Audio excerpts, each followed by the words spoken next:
Good morning. So I know we're getting started a couple minutes late here, a few minutes late I should say, and I appreciate your patience. I know a handful of people were texting me that they were hitting traffic and whatnot, so just wanted to be cognizant to make sure we got more of you guys in the building. You know, we've been doing this for about 7 months now, give or take, and we've been building. And I really do appreciate your support. Every month we've been doing the Brokers Open, and the goal of the Brokers Open, the vision that I had when we first started it was to highlight some of the best and the brightest in real estate and give them a microphone and let them talk about what makes them special. Let them talk about what makes them different from the sea of realtors that are out there. And we've really highlighted some unbelievable people. If you did not have the opportunity to come to the Brokers Open previously, I would suggest every single person that we've had come through here, I'm just gonna flip this in a second. Every person that we've had come through here, we record. So we have this library of all this amazing content. You go to my YouTube channel and it's all there. It's basically every topic you can imagine. So feel free to do that. But today is a little bit different. Today, I talked about vision, and this man over here, Cyrus, he also has ambitious visions, and he's a good friend of mine. We met. He's a 30 under 30 class of 2020. Yeah. I'm class of 2012, so I'm the old guy in the room. But basically, we had met, and when we linked up and started talking, I realized that, we're very much in alignment with one another about how we see the world and how we want to grow and how we want to help people. And, we were talking about like the different things that we were doing, events that we were doing. And, he had said to me, I really want to do a mastermind tour across the country. And, we have 30 under 30s all over the place. And I want to go out and really speak real estate and speak about life and mindset and all of that. And it just lit me up inside because I'm like, we're doing that in Jersey, let's do it. And so he decided to fly out from California, from Southern California, Newport Beach, to come here today. And really just, this is the start of the tour. We're kicking this off. So I really appreciate you taking the time and effort to come out here today. Cyrus, I'll just say one thing about him is, I know a lot of people in real estate. I know tens of thousands of people. And there are very few people that, that really are just the genuine nature that this man is. Like, he is all about helping people grow. And to me, that resonates with me. That's what I'm about. And I really do appreciate you taking the time, and I'm excited to hand it over to you and get started on the Butterfly Effect Mastermind Tour. All right, brother. Thank you. How's everybody doing? Yeah. I'm actually super excited. Like Michael said, this kind of came all to fruition. I actually was sitting down and I was like, I think I want to do a tour. Then I'm like calling people that I know, and then I call Michael. I'm like, hey, what do you think about doing something like this? I'm going to do this around the country, blah, blah, blah. And he goes, let's go for it. And I was like, all right. So then I go and talk to my girlfriend. I'm like, hey, what do you think? Should I do this? And she's like, why not? And I was like, okay, cool. So then we just made it happen, right? And this is the butterfly effect. This is kind of the thought process. Today is really special because we have starting with Kyle Kovats, who's going to come up in a second, some of the brightest people in the industry in markets here, talking about what we do and what we do best to be able to help you. When I was thinking about how I wanted to do this tour, I wanted to find a way to do it so that we can offer it for free to everybody that wanted to come. I've been to every single real estate conference. I've spoken at every single real estate conference, and it costs sometimes thousands of dollars to go to these conferences with the hotels and yada, yada, yada. So can we provide something of value for free and a very high level event? So that's the thought process behind this. I'm absolutely obsessed with butterflies, if you can't tell by all of our marketing and everything that we do. The reason being is because the symbolism behind a butterfly. The symbolism behind a butterfly is there's beauty and struggle, there is transformation, right? And actually what's really cool about a butterfly, and I'll get into it later, but what's really cool about butterflies is actually caterpillars, when they become butterflies, they go through actual physical pain to become butterflies. And I truly think that that is what we do as human beings, as people, is sometimes we have to go through struggle to become these beautiful butterflies, and that's the thought process. The last thing that I love about butterflies is the butterfly effect. The fact that if we can positively impact one person on a daily basis, that's truly how we change the world. And that's the thought process behind this tour. The thought process behind this tour is if I could come into here and you can get one thing from somebody that comes up here and speaks that changes your business for the better, then we're truly changing the industry and we're changing the world, and that's what I'm super excited about. So thank you guys so much for being here. And this is all made possible through Michael, through Brokers Open, through Follow Up Boss, who the reason that we're able to do this for free all across the country. And so I'm very thankful for everybody. And with that being said, I want to introduce my friend, Mike Check, Kyle Kovats. You had me scared for a second.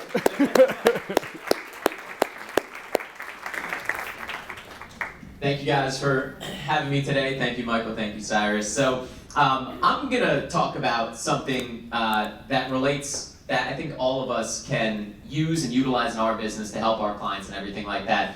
And it's a different way to look at the market, different way to look at stats. So to start off with a little bit about myself here, I run a company called Kovats Multifamily. So we buy apartment complexes, mostly in Texas now. We used to be in Arizona as well. I pay really close attention to a lot of macro and also micro real estate data in order to make informed investment decisions for both myself, my company, but most importantly our investors. So I preface that because sometimes I go over all this data and people look at me like, are you just randomly interested in all this? I am, but I'm also interested in it from a financial perspective as well, making sure that we are making the smartest decisions that we can for our company and for our investors.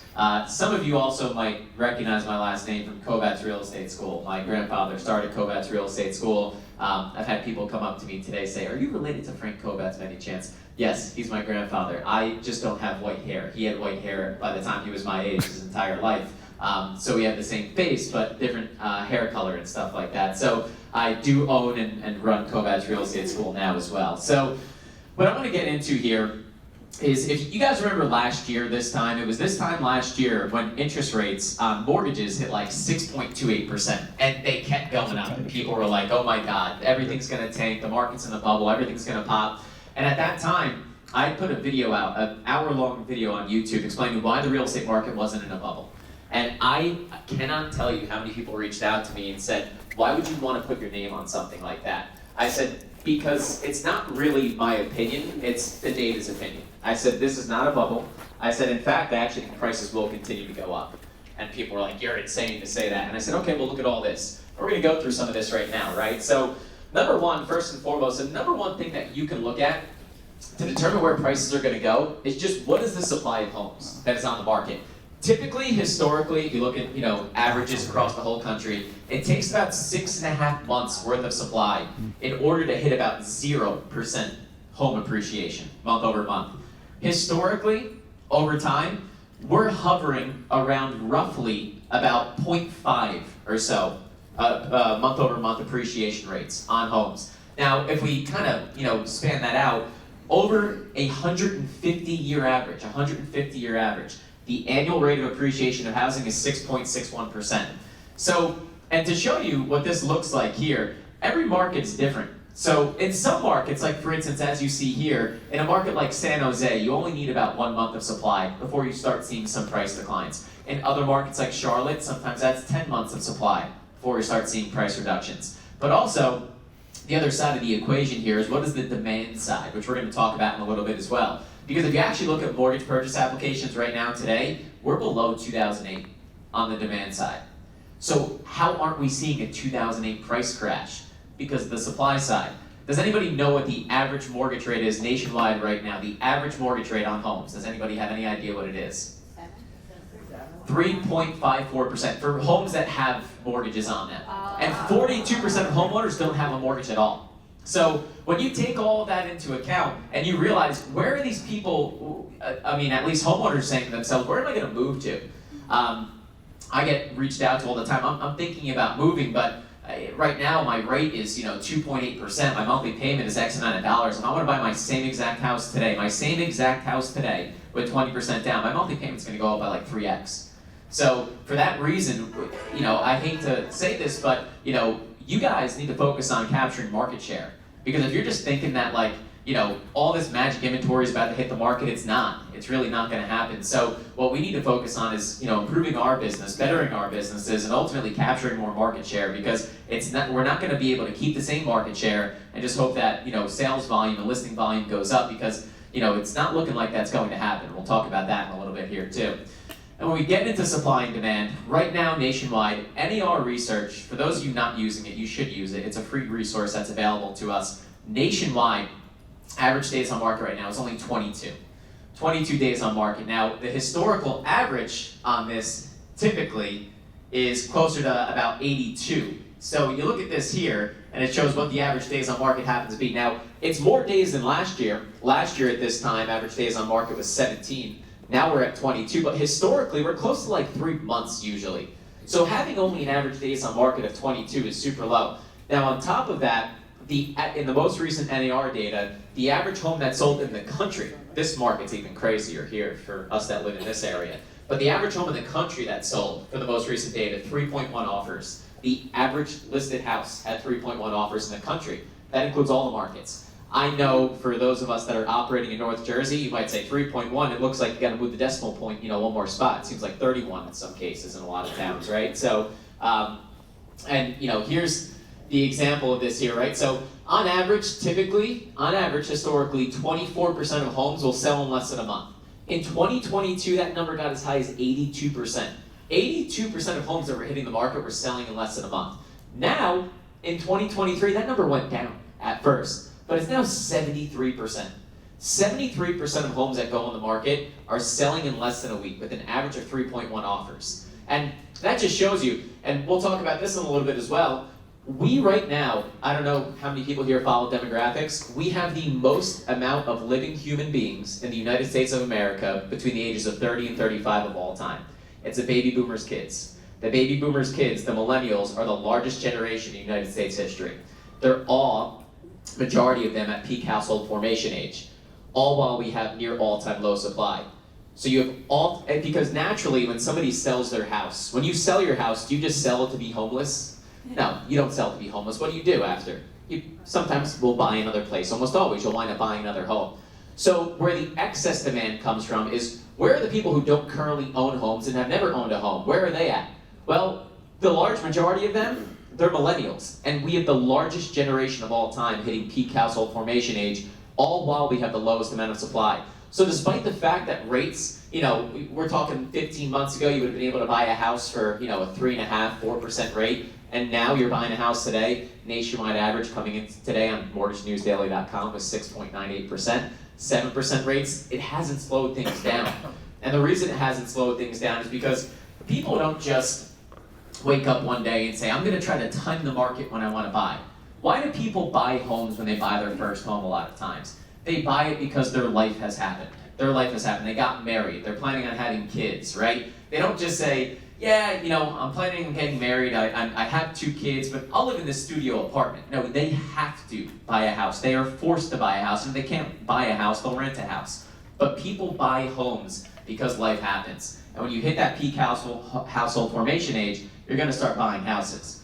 And if you look at this here, this is total inventory in the country. Altos Research, run by Mike Simonson, puts out some incredible data, and he's a free follow on Twitter. I have a Twitter account where I just follow real estate data pretty much, and Mike puts out a bunch of free data. Also, you can subscribe to his service. He doesn't pay me to say this, by the way, but his service is incredible, and they give you forward-looking data. So his forward-looking data is showing that it's very likely that we end 2023 with the lowest amount of inventory ever in United States history.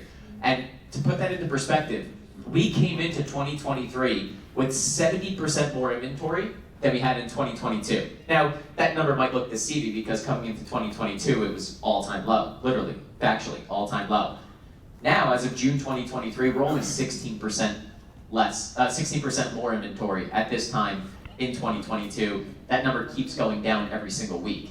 So it's very likely that we do end the year either at or very close to all-time lows in active inventory. So the question becomes, again, why is this inventory level so low? Again, when you account for the fact that 42% of homeowners don't have a mortgage. The average mortgage rate in the country for homes that do have a mortgage, 3.54%. The average LTV on homes, 46%. What does that mean when I said the average LTV is 46%? That means if you have $1 million home, your loan on that house is only $460,000. And if your mortgage rate is 3.54% on that, your monthly payment is nothing. Your monthly payment is going to be lower than somebody buying a $500,000 house today with 20% down. That's how low it is. So again, I'll put this into context and show you some examples in a second here, but the inventory growth that we've seen, when I said we're 16% more inventory now in 2023 than the same week in 2022, it's not because of new listings. New listings are actually down 22% year over year nationwide. New listings coming on the market. So the inventory is growing because days on market has grown a little bit. When those days on market, again, that delta started to shrink. This time last year, average days on market was 17. Right now it's 22. That delta keeps shrinking. So that delta further shrinks, right? You know, we're going to get to a time where we're all the way back to all-time low inventory levels. And here's the perfect example of this, right? So the Case-Shiller index, they track home prices. It shows from 2018 to now, home prices are up 50%. 50%. And in this example here, I'm using, you know, the average rate of 3.47, which was the average last quarter. We'll use this for this example purposes. So if you bought a home for $500,000 in 2018 with a 20% down payment, which would mean a $400,000 loan at 3.47%, that's about $1,789 monthly payment in principal and interest. To put that into perspective, I'm using a lower rate here. I'm using 6.45%. That home today, if we assume that prices have gone up by 50%, which is the case nationwide due to the Case-Shiller index, that home's now worth $750. That home at $750 today, with 20% down, would mean a $600,000 loan, and if rates were just 6.45, you know, nationwide average is actually higher than that, but if rates were just 6.45, your monthly payment goes up to $37.73. So think about this for a second. If I was a homeowner and I bought a house in 2018 for $500,000, put 20% down, my monthly payment on that house, $1,789. If I had to buy my same exact house that I'm living in today, and I had to buy it again with 20% down, my monthly payment would go up by about $2,000 a month. And that doesn't even account for the, you know, again, rise in interest and you know, not just interest, taxes and insurance and stuff like that. And what's your traditional move-up buyer?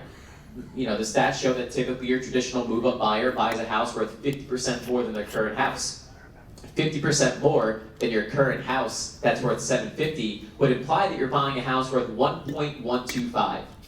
Now, to be that move-up buyer and buy that next house for $1.125 with 20% down, and again, if we make the assumption that it's just a 6.45% interest rate, your monthly payment goes to $56.59, just principal and interest. That's not even accounting for the rise in taxes and insurance that higher home will bring. You're looking at, most likely, an increase in monthly payment of $5,000 to be your average move-up buyer.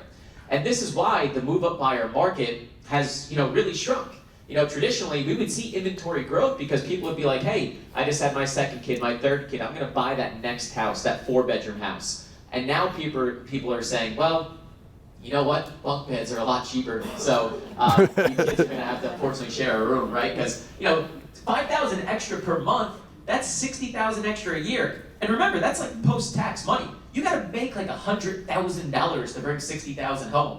So people are just saying, bunk bed's a lot less expensive, right? So that's what you're seeing a lot there. And here's a crazy stat. John Burns puts out great data. And his data, he did a study on this, right? And the study showed, he surveyed homeowners, he said, look, if rates are at these rates, how many of you would even consider moving? What the numbers show is the survey showed that if rates got above 6%, only 15% of current homeowners would even consider moving.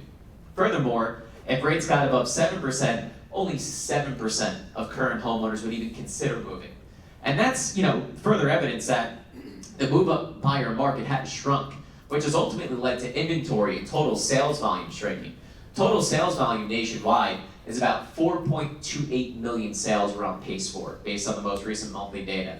Coming into 2022, that was over 6 million. So you can imagine, how much, sales had shrunk. It's very rare that we go below 4 million total, but again, we're, annualized right now at about 4.28 million. Furthermore, what's the breakdown of people's mortgages? I said again, nationwide average is about 3.54%.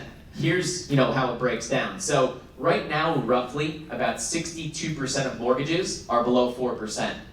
Furthermore, 42% of homes, they don't even have a mortgage at all to begin with. So the housing cost for people, the cost of living for people is incredibly low. And it's one of the things that, today's a timely discussion to have this because, the Fed meeting is today. Jay Powell will be giving his press conference at 2:30.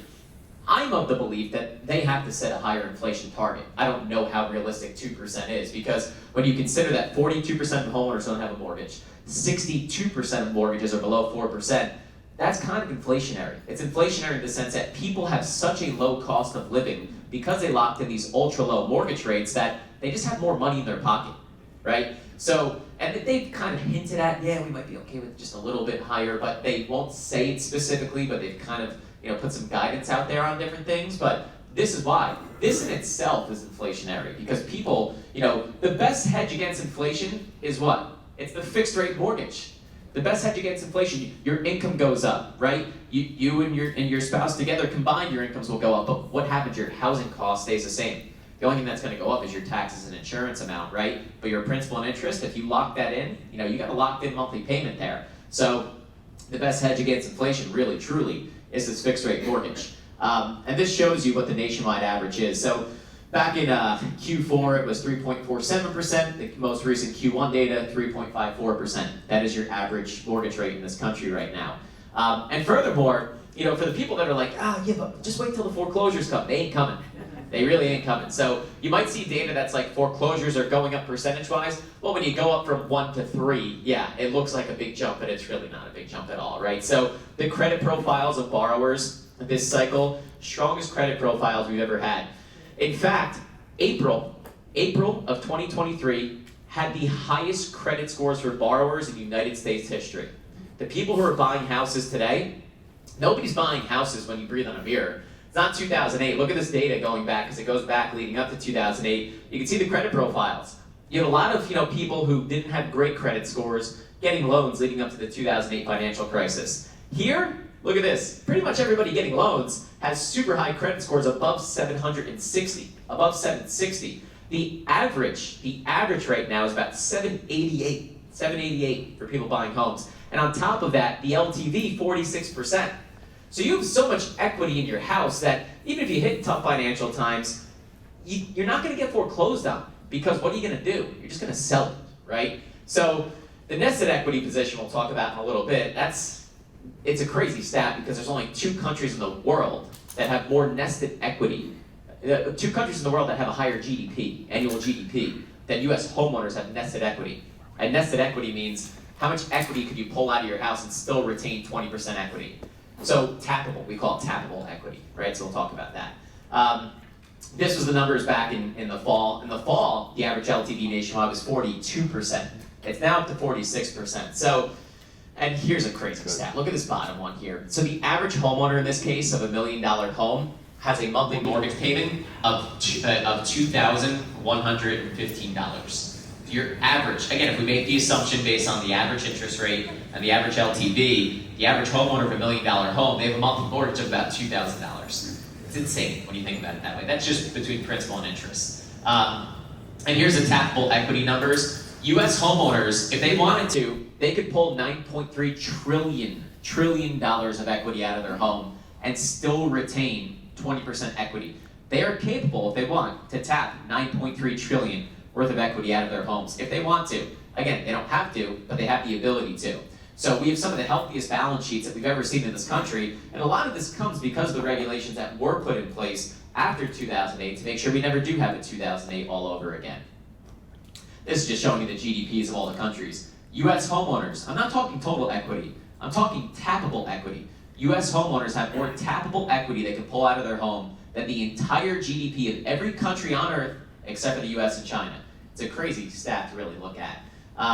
And then you look at this, leading up for the people who are like, wait till the foreclosures, okay, show me where they're coming. Because here you look up leading to 2008, you had, again, bankruptcies, foreclosure filings, all that. Well, look at what we have now. We have pretty much nothing, right? So as far as like foreclosures are concerned, pretty much nothing. Bankruptcies, really not much at all, right in line with, what it used to be. So again, if you're preying on the foreclosures, bring in inventory, you're gonna have to, wait a little bit. And delinquency rates. We have near lowest delinquency rates of all times on mortgages. So people are paying their mortgages. We're not even running into a situation where people can't pay their mortgages, but they have so much equity they'll sell and not have to get foreclosed on. We are straight up in a situation where people are making their monthly payments. They're living their lives. They're having a good time. We're near all-time low delinquency rates on mortgages. So again, if you're waiting for the flood of inventory to come from things like foreclosures, you're gonna have to hold your breath, and hopefully don't hold your breath too long, because that's not going to be good for you. And then if you look at this here, again, mortgage debt service as a percentage of your disposable income, near all-time lows. People aren't spending a lot on housing. People who are buying today are, but the U.S. homeowners as a whole who own their homes, if you look at this chart here, and this is all public data. I don't make up this data. This is from the St. Louis Fed here. So again, U.S. homeowners as a percentage of their disposable income, they're near all-time lows on this here. And then, I'll skip this one, and then this is what I want to show you. This is what I'll finish up with, is talking about interest rates here. So what is the number that rates have to hit for us to see things go really crazy again? And the number is between 5 to 5.5% rates. Once rates hit between 5 and 5.5% again, the market's going to explode. And how do we know this? Because last year, remember, starting around like March, April, rates started going up. But all of a sudden, remember in August, the rates dipped down to the low 5s? All of a sudden, and it was like, oh, wow, are they gonna stay this low? What happened when rates went that low? When rates went that low, sales increased that month when the rates were that low by 18.3%. It was the market telling us that, hey, we like rates in the 5s. So we know that when rates hit between 5 and 5.5%, things go crazy again. So if you got buyers you're working with that are out on the sidelines saying, yeah, I'm going to wait for the rates to get lower.